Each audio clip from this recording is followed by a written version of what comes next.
There is a journey that every empath walks alone, a path that is often invisible to the outside world and rarely acknowledged by those who have never experienced it. It is not written about in most psychology textbooks, and it is rarely discussed in conventional therapy sessions because the empath's experience is so deeply internal that it defies easy description. But if you are an empath watching this, you know exactly what I am talking about because you have lived it. You feel things before they happen, sensing the shifts in energy before anyone else notices. You absorb emotions from rooms the moment you enter them, taking in the mood like a sponge soaking up water. And you have probably spent most of your life being told that you are too sensitive, too emotional, or that you need to toughen up and stop feeling so much. These words have likely been spoken to you by well-meaning friends, frustrated family members, or partners who could not understand why you reacted so deeply to things that barely registered with them. But what if I told you that your sensitivity is not a weakness? That the very qualities that have made you feel different, even broken at times, are actually the foundation of something powerful? What if the very thing that has made you feel different, even broken, is actually a psychological superpower that most people will never understand or possess, a gift that sets you apart from the majority of humanity? The research on highly sensitive persons, pioneered by Dr. Elaine Aron, reveals that approximately 1520% of the population has a nervous system that is fundamentally different from the rest. You process information more deeply than others, taking in more details and reflecting on them more thoroughly. You notice subtleties that others miss, the small shifts in tone, expression, and energy that reveal the truth beneath the surface. And when it comes to emotional information, you are essentially operating with high-definition perception in a world where most people are still using standard definition, seeing only what is obvious while you perceive the full spectrum. Today, we are exploring the day an empath finally snaps, the dark truth that no one talks about, but everyone who has been through it knows intimately. And by the end of this video, you will understand yourself in a completely new way, recognizing the patterns that have shaped your life and the potential that lies ahead. The day an empath finally snaps is not a day of dramatic anger or explosive rage, not a moment of violent outburst that shocks everyone around them. It is often a day of quiet clarity, a moment when everything suddenly makes sense and the empath sees the truth they have been avoiding for years. For the empath, the snapping point is rarely about one event, one betrayal, or one disappointment. It is the accumulation of countless small wounds that have been ignored, dismissed, or explained away. It is the weight of years of giving without receiving, of understanding without being understood, of carrying emotional burdens that were never theirs to carry. The empath has been absorbing the emotions of others for so long that they have lost touch with their own feelings, their own needs, their own boundaries.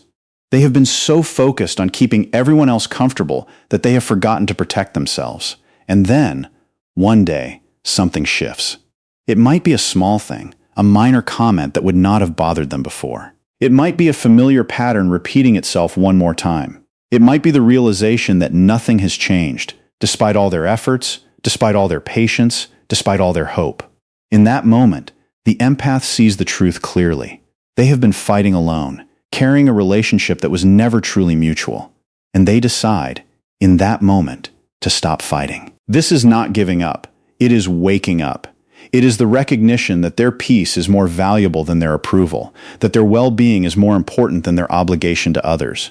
To understand this fully, we need to examine what the research actually tells us about human behavior and relationships, the patterns that underlie the empath's journey. Studies in social psychology, behavioral neuroscience, and attachment theory all point to the same fundamental truth. Human behavior is far more predictable than most people realize, and understanding these patterns gives you significant advantages in every area of life. Research by Dr. Roy Baumeister on belongingness motivation demonstrates that humans have a fundamental need to connect with others, a drive that is as powerful as the need for food or shelter. This need is not just psychological, it is biological, wired into our nervous system through millions of years of evolution. Social isolation activates the same threat response systems as physical danger, triggering the fight-or-flight response and flooding the body with stress hormones.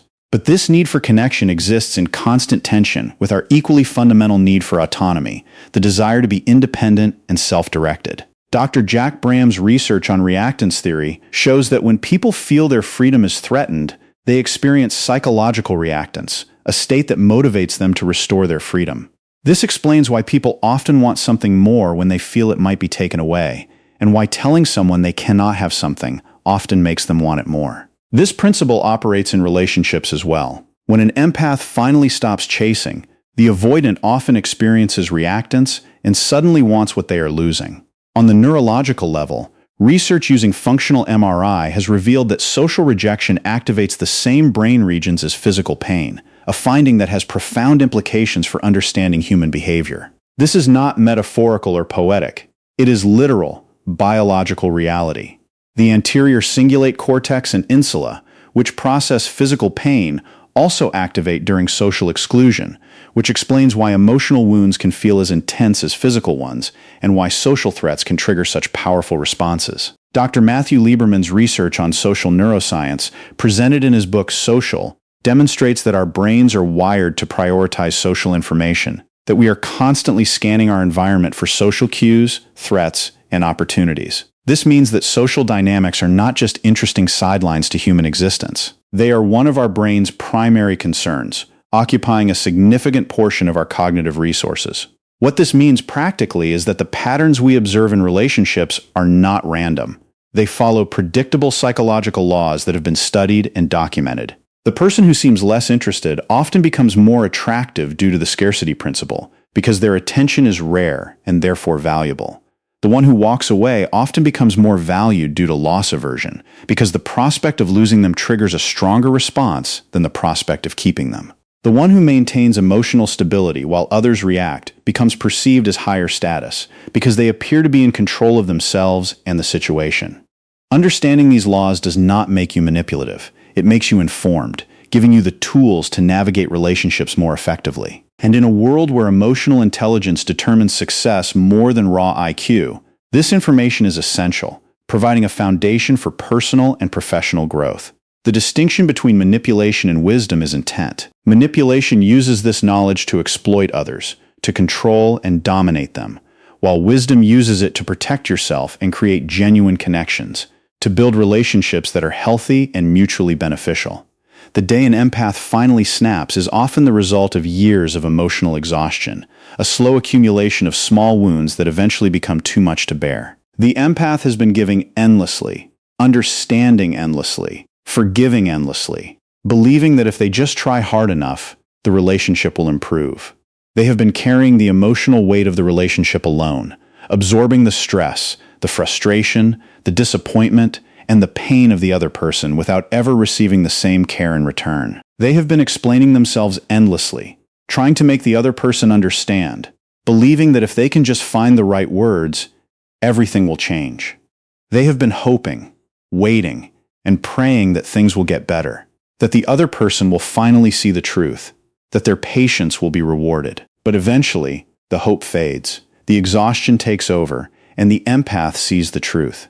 Nothing has changed, and nothing will change, because the other person is not willing to change. This is the snapping point, the moment when the empath accepts reality and stops fighting.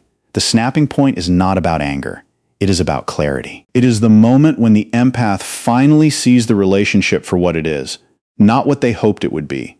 It is the moment when they realize that they have been the only one trying, the only one caring, the only one fighting.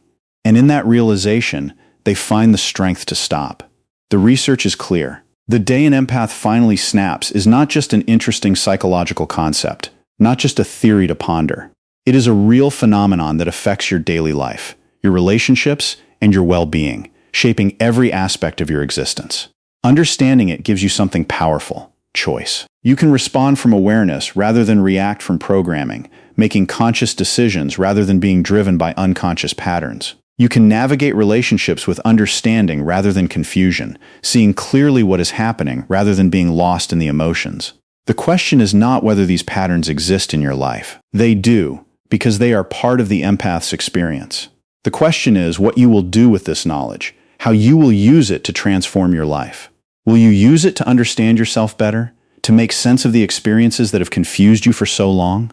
Will you use it to improve your relationships, to set boundaries that protect your well-being? Will you use it to protect yourself from those who would exploit your natural tendencies, to recognize the signs of emotional manipulation? Will you use it to develop strengths you did not know you had, to grow into the person you are meant to be? The path forward starts with honest self-assessment, a willingness to look at yourself clearly. Where do you see yourself in what we have discussed today? Are you still explaining yourself endlessly, hoping that understanding will finally come? Are you beginning to recognize that some people will never understand, no matter how clearly you explain?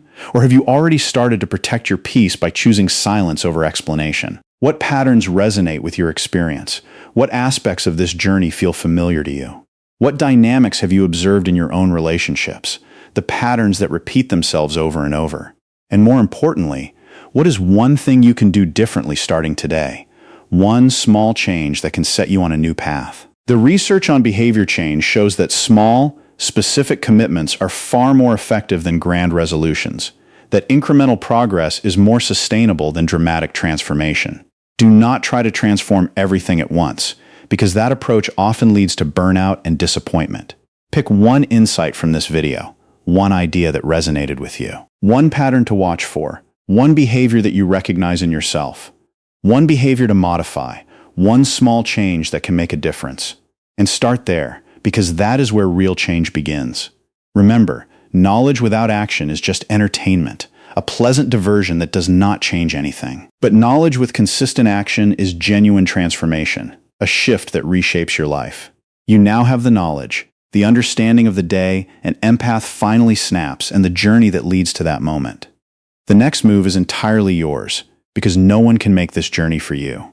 Choose wisely, because your choices will determine your future. If this resonated with you, subscribe to Human Behavior Intelligence, because this channel exists to help you understand yourself and others on a deeper level, to provide the insights you need to grow.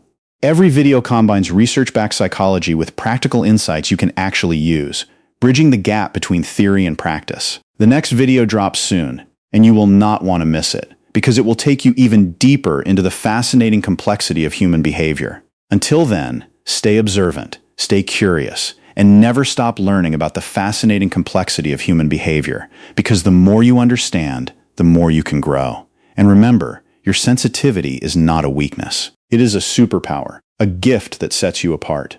The day an empath finally snaps is not a day of defeat. It is a day of liberation, the moment when the empath finally chooses themselves. It is the moment when they stop explaining, stop hoping, stop fighting, and start protecting their peace. That moment is not the end of their kindness. It is the beginning of kindness that includes themselves. Embrace that moment, because it leads to the most important destination of all, yourself. The person who feels deeply but is not controlled by their feelings. The person who understands others but does not lose themselves in that understanding. The person who knows when to speak and when to remain silent. The person who has finally found the balance that makes their sensitivity a strength rather than a burden. That person is waiting for you, and the path to becoming them is the day you finally snap and choose yourself.